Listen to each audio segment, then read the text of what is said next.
Kumusta? Maligayang pagdating sa Dreamstart Labs.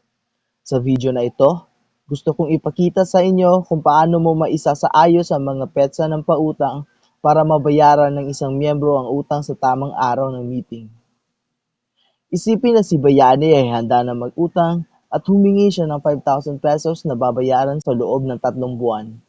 Ngunit nang makita ng bookkeeper ang petsa ng due date ng pautang, napagtanto niyang hindi ito sasapat sa petsa ng meeting. Paano niya babaguhin ang due date ng pautang para matiyak na ito ay mahuhulog sa araw ng meeting? Para gawin yon, pupunta tayo sa meeting, ipagpatuloy ang meeting, i-click ang mga bagong pautang, at hanapin ang miyembro na gustong umutang. Sa pagkakataong ito, si Bayani. Ilagay natin ang halaga na gustong utangin ni Bayani, 5,000 pesos.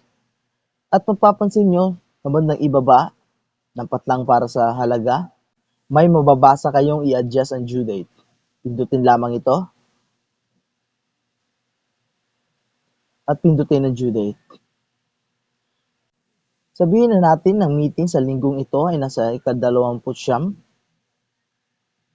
Pindutin ang OK. Pindutin ang tapos na. Ayun, nabago na natin ang petsa ng due date para mabayaran ng isang miyembro ang utang sa tamang araw ng meeting.